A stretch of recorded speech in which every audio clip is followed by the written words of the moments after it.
میں آپ حضرات کے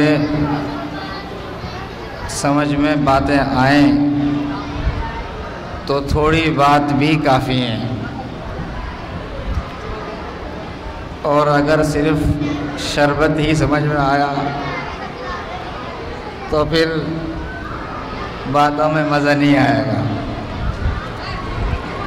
میں جہاں تک سمجھتا ہوں یہ پہلا پروگرام ہے، انشاءاللہ اس سے تجربات حاصل ہوں گے۔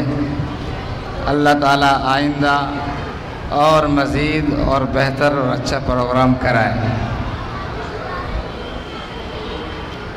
دیکھیے، کسی چیز کی اہمیت نسبت سے سمجھی جاتی ہے۔ ہمارے یہ بزرگ بیٹھے ہیں، میری بات سمجھ میں آ رہی؟ آواز سمجھ میں آ رہی؟ کسی چیز کی اہمیت اس کی نسبت سے سمجھی جاتی ہے۔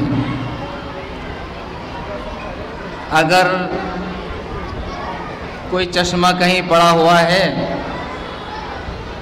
اور وہ چشمہ آپ کے والد صاحب کا ہے، یا والد صاحب کی نظر پڑی کہ یہ بیٹے کا چشمہ ہے، تو وہ اس کو اٹھا کے رکھے گا۔ بیٹا رکھے گا باپ کی نسبت سے، اور باپ رکھے گا بیٹے کی نسبت سے، تاکہ اس کی حفاظت ہو جائے۔ یہ موٹی سی مثال میں نے نسبت کو سمجھانے کے لیے دی ہے۔ ایسے ہی یہ مکتب جس میں چھوٹے چھوٹے سے بچے بظاہر شور مچا رہے ہیں، بظاہر ناسمجھ ہیں، لیکن اس مکتب کی نسبت قرآن کریم کی طرف ہے۔ آ رہی ہے بات سمجھ میں؟ حضرات، شربت والے حضرات، شربت والے حضرات ادھر توجہ دیں، انشاءاللہ شربت سے زیادہ مزہ آئے گا۔ مکتب کی نسبت کس کی طرف ہے؟ بولے نا، قرآن کی طرف۔ مکتب کی نسبت کس چیز کی طرف ہے؟ قرآن کی طرف۔ یہ بچے بھی سمجھ رہے ہیں، آپ کی نسبت قرآن کریم کی طرف ہے۔ جو بچے باہر گھوم رہے ہیں ان کو کوئی احترام سے لا کر یہاں نہیں بٹھا رہا، ان کو کوئی پروگرام نہیں کرایا جا رہا، ان کو کوئی انعام نہیں دیا جا رہا۔ یہاں بچوں کے لیے انعامات رکھے ہیں، بہترین کلر کوٹیڈ دینیات کی طرف سے جو بہترین اشاعت والا قرآن کریم کا نسخہ، جو کبھی آپ کے باپ نے نہیں خریدا، کبھی ابا نے نہیں خریدا، دادا نے نہیں خریدا۔ برا تو نہیں لگ رہا؟ ہماری سوچ کیا ہوتی ہے؟ سستا ہدیہ، اور پھر وہ لا کر مسجد میں رکھنا۔ دینیات والوں کی سوچ یہ نہیں ہے، وہاں عمدہ سے عمدہ نسبت کا خیال رکھتے ہیں۔ اچھا کاغذ ہو، اچھی طباعت ہو، اچھی کتابت ہو، بہترین رحل۔ میں نے تو اس کی ویڈیو اور بنائی لے کر، سمجھ رہے ہیں؟ ان بچوں کو دی جا رہی ہے، ان کو کیوں دے رہے ہیں؟ وہ باہر کھڑے ہیں، ان کو کیوں نہیں دے رہے؟ اس لیے کہ ان کی نسبت قرآن کریم کی طرف ہے۔ اور بتاؤں، قرآن کریم کی نسبت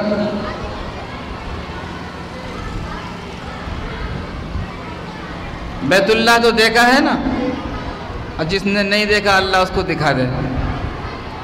اور لاک ڈاؤن کی وجہ سے آمین پر بھی یقین نہیں ہے، وہ سمجھ رہے ہیں کہ کیسے دعا قبول ہوگی، آمین بھی نہیں کہہ رہے۔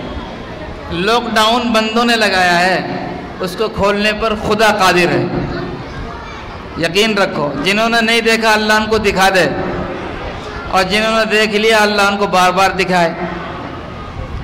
بیت اللہ کے اوپر غلاف ہوتا ہے نا، اس غلاف کی عظمت کتنی ہے؟ وہ بادشاہ لوگ ادھر ہر سال اس کو اتارتے ہیں، اتار کر اپنے خاص خاص حوالی موالیوں کو تقسیم کرتے ہیں، وہ لے کر بیچ دیتے ہیں۔ بہت سے لوگ رکھتے ہیں گھروں میں سجا کر. بیت اللہ پر جو غلاف پڑا ہوا ہے، آدمی جب اس کو چھوتا ہے، ٹچ کرتا ہے، تو اس وقت اس کا ادب اور احترام دل میں موج لیتا ہے، بڑے ادب احترام سے چھوتا ہے. اور شاید کوئی بغیر وضو کے نہ چھوتا ہو، اس لیے کہ طواف میں تو وضو شرط ہے. جب اس کو ہاتھ لگاتا ہے تو اپنے مقدر پر ناز بھی کرتا ہے، کہاں میں اور کہاں یہ نگہت گل، میرے اللہ تیری مہربانی، میں بیت اللہ کے پردے کو ہاتھ لگا رہا ہوں. لیکن یہ حضرات تشریف فرمائے علماء اکرام، آپ پوچھئے مسئلہ کہ حضرت بیت اللہ پر پڑا ہوا غلاف وہ زیادہ افضل ہے یا یہ قرآن کریم پر چڑھا ہوا جو غلاف ہے یہ زیادہ افضل ہے؟ تو حضرات علماء اکرام آپ کو مسئلہ بتلائیں گے کہ بیت اللہ پر پڑے ہوئے غلاف سے زیادہ افضل یہ کپڑا ہے جو قرآن پر چڑھا ہوا ہے، جس کو آپ چولی اور جزدان کہتے ہیں. کیا چیز ہے؟ نسبت. قرآن کریم کی طرف نسبت ہو گئی اس کپڑے کی، تو اس کپڑے کی عظمت بیت اللہ کے غلاف سے بڑھ گئی. یہ چیز میرے ذہن میں اس لیے آئی کہ آپ اس مکتب کو دیکھ رہے ہیں، یہ مکتب یہاں چل رہا ہے، بچے پڑھ رہے ہیں اور اساتذہ پڑھا رہے ہیں. آپ ذہن میں اس کو چھوٹا مت سمجھیے. آپ یہ مت دیکھیے کہ یہ شور مچانے والے بچے ہیں، ناسمجھ بچے ہیں. آپ یہ مت سوچئے کہ چھوٹے بچے ہیں. جب ہم اور آپ قبر میں ہوں گے نا، یہی قرآن پڑھ کر ہمیں بخشیں گے، یہی ہمارے لیے ایصال ثواب کریں گے. وہ جو باہر گھوم رہے ہیں نا پینٹ شرٹ پینٹ کوٹ ٹائی میں، ہیئر اسٹائل، وہ ہماری آپ کی جب نماز جنازہ پڑھیں گے تو اللہ اکبر ہی کہیں گے، آگے ان کو کچھ بھی نہیں آتا. اللہم اغفر لی حینا و میتنا یہی پڑھیں گے، اس لیے کہ مکتب میں ان کو یاد کرایا ہے. جب جنازے کی نماز ہوتی ہے تو جن لوگوں نے مکتب کا منہ نہیں دیکھا نا، وہ اللہ اکبر السلام علیکم ورحمۃ اللہ کہتے ہیں بس، اور نہیں آتا ان کو کچھ بھی. اور یہ جو مکتب میں آ کے آپ اور ہم تو سمجھتے ہیں کہ ٹکر مار رہے ہیں، اللہم اغفر لی حینا و میتنا یہی پڑھتے ہیں، مغفرت کی دعا یہی کر رہے ہیں. ابھی تو بچے ان کو آتا نہیں، سیکھ لیا انہوں نے. بڑے ہو کر کسی بھی اللہ والے کی بزرگ کی کوئی نصیحت سنیں گے یا جماعت میں وقت لگا دیں گے، ذہن بن جائے گا، پٹری پر چڑھ جائیں گے، یہی اللہ والے بنیں گے. اس لیے میرے عزیزوں، میرے دوستو، آپ حضرات اس مکتب کی قدر کرنا.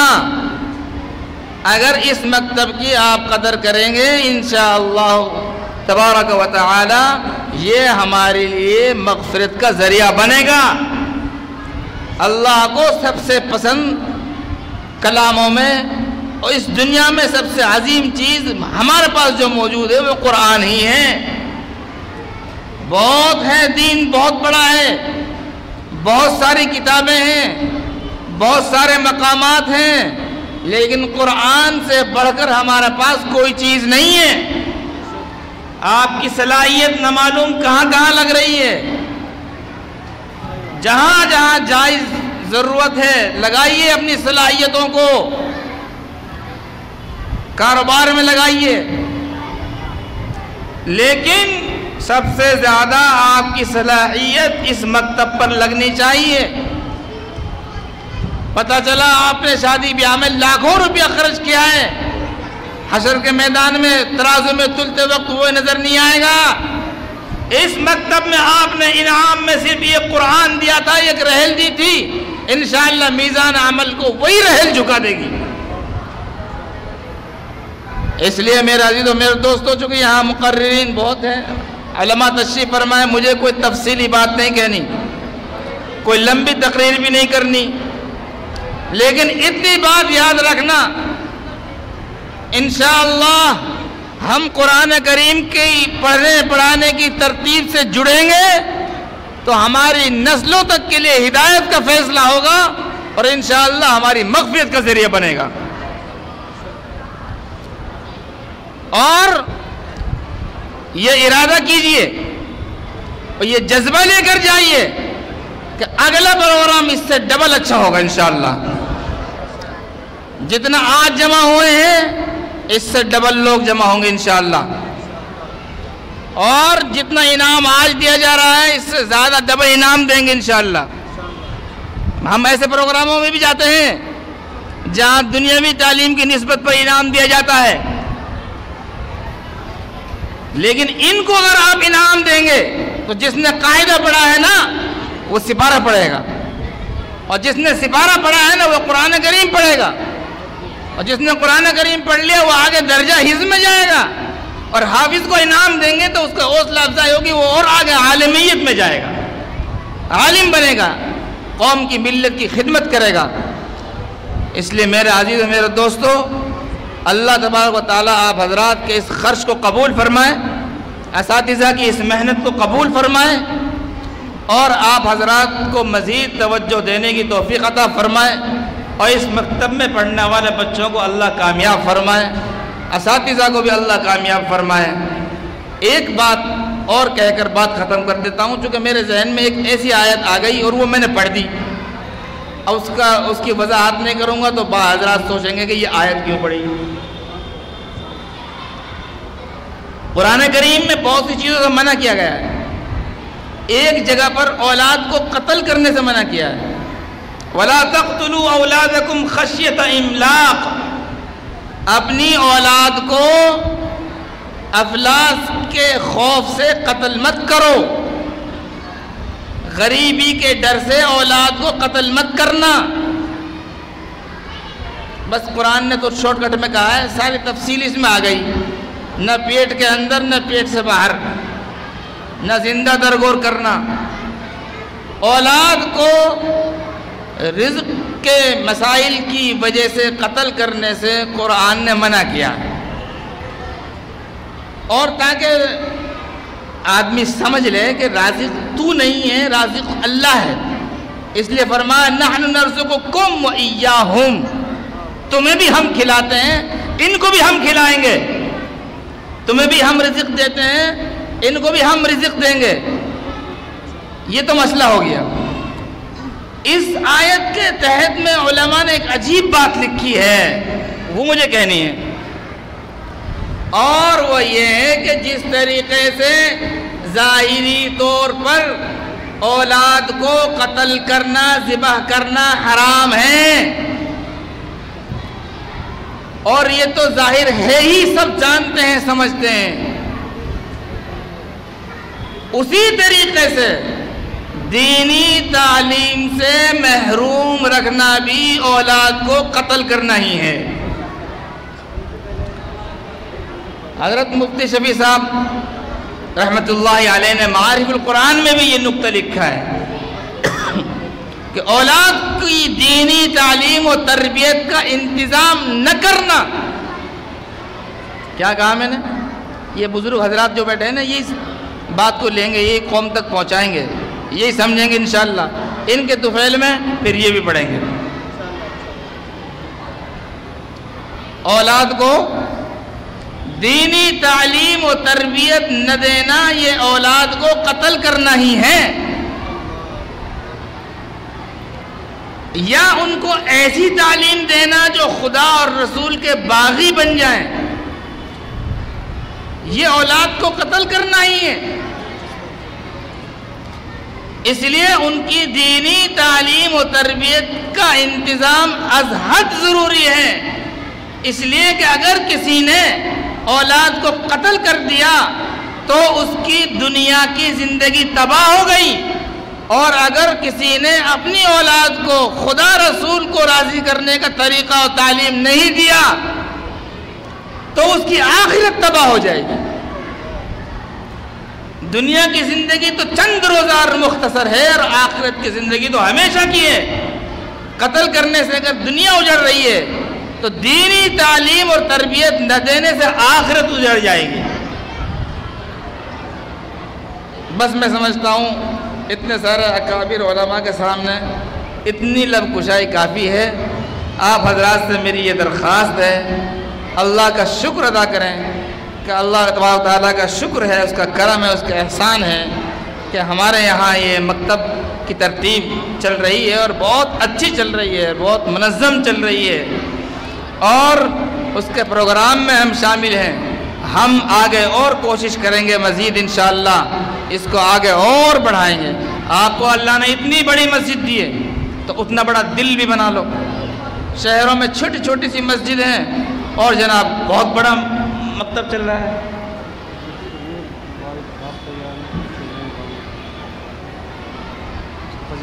ٹھیک ہے،